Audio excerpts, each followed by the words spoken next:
Japan एक ऐसा देश जो अपनी पुरानी परंपरा और अपनी बेहतरीन तकनीकी प्रगति के लिए जाना जाता है। एक ऐसा देश जहाँ पर बुलेट ट्रेन की रफ्तार और चेरी ब्लॉसम की सुंदरता एक साथ मौजूद है। और हाँ, जापान अपने लंबे और स्वस्थ जीवन जीने वाले लोगों के लिए भी जाना जाता है। इन सब के पीछे एक कॉन्सेप्ट कहें या फिर एक फलसफा छुपा हुआ है जिसे कहते हैं इकिगाई।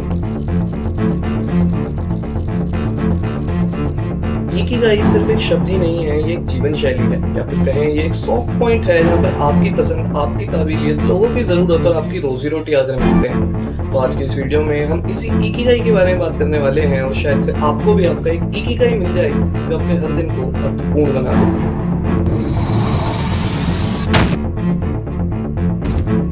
दोस्तों, जापान के ओकिनावा आइलैंड को दुनिया का ब्लू जोन कहा जाता है। यहाँ पर लोग 90, 95 और 100 साल से भी ज्यादा जीते हैं। और सिर्फ जीते ही नहीं है, वो एक्टिव भी रहते हैं और खुश भी रहते हैं। तो सवाल ये आता है कि उनकी इस लंबी और सुखद जिंदगी का राज क्या है। तो जवाब है इकिगाई।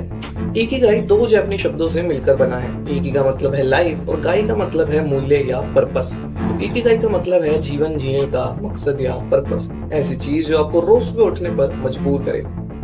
बुक के ऑथर हेक्टर गार्सिया और फ्रांसिस मोरालेस ने ओकिनावा आइलैंड के ओगिमी गांव को विजिट किया था, जहां पर सबसे ज्यादा उम्र वाले लोग रहते हैं। वहां पर उन्होंने कई लोगों से बात की और सबने एक ही बात बोली कि कभी भी रिटायर मत होना। जैसे 102 साल की कामदा सान जो रोज नई बास्केट्स बनाती है, उनका कहना था कि मुझे काम करना पसंद है और अगर मैं रुक गई तो मैं मर जाऊंगी। दोस्तों, इकिगाई सिर्फ काम या करियर तक ही सीमित नहीं है, ये एक लाइफस्टाइल है। इकिगाई वाले लोग कुछ कॉमन चीजों को फॉलो करते हैं, उनके बारे में बात करते हैं। पहला, हमेशा एक्टिव रहिए चाहे उम्र कुछ भी हो। ओकिनावा के अंदर आप देख सकते हैं 80 से 90 साल के लोग भी अपने बगीचों में काम कर रहे हैं और अपने लंबे सफर को काट रहे हैं, और वो भी हंसते हंसते। दूसरा पॉइंट है हारा हाचिबू, यानी 80% पेट को भरिए और 20% को खाली रखिए। इससे सिर्फ आप फिट ही नहीं रहोगे, आपका माइंड भी फोकस्ड रहेगा। ये पावरफुल और इम्पोर्टेंट एस्पेक्ट है इकिगाई का। तीसरा है स्ट्रॉन्ग बॉन्ड, स्ट्रॉन्ग दोस्ती और समुदाय बनाएंगे, जिसको वहां पर मोआई कहते हैं।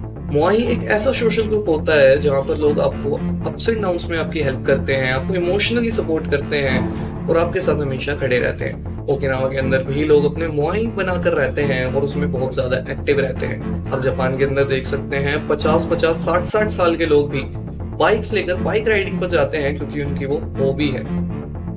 स्ट्रेस कम कीजिए मेडिटेशन से, ग्रेटिट्यूड से, स्माइलिंग से। किताब के अकॉर्डिंग इकी वाले लोग हमेशा स्ट्रेस फ्री रहते हैं। इसके लिए वो दिन में खुद से कुछ मिनट बात करते हैं और मेडिटेशन जैसे टूल्स को अपनाते हैं। इसके अलावा वो अपने चेहरे पर हमेशा मुस्कान बनाए रखते हैं, जिससे उनका मूड ही इंप्रूव नहीं होता, उनकी हेल्थ भी इंप्रूव होती है। पांचवा पॉइंट है अपने पैशन को फॉलो करना। इकिगाई का एक इम्पोर्टेंट एस्पेक्ट है अपने पैशन को फॉलो कीजिए। अगर आपको कुछ पसंद है तो उसके अंदर टाइम लगाइए। ये वो चीज हो सकती है जो आपको एक जीवन जीने की मकसद दे दे, एक उम्मीद दे दे।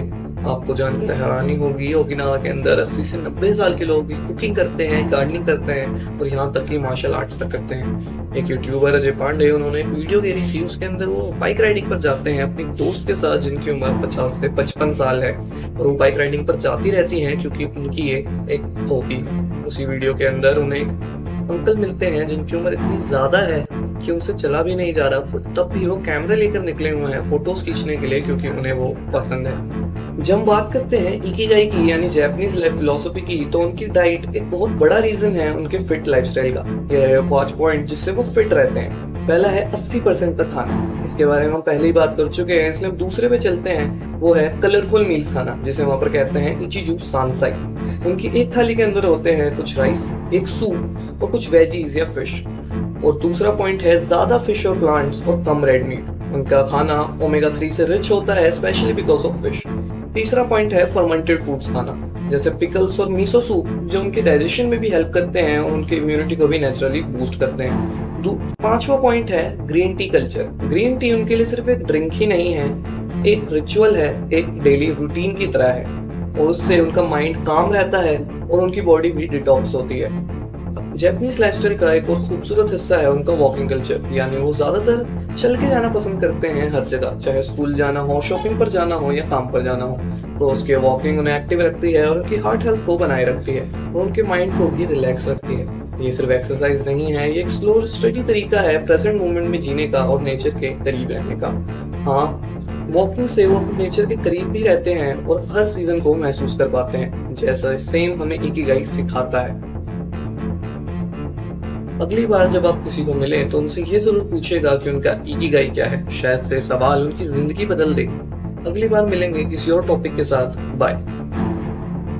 मोहम्मद हसन जो रोज नई बास्केट्स बनाती हैं, और जब उन्होंने कहा कि कभी भी रिटायर मत होना तो उनसे पूछा गया क्यों, तो उन्होंने कहा ये वो मैं भूल गया आगे का।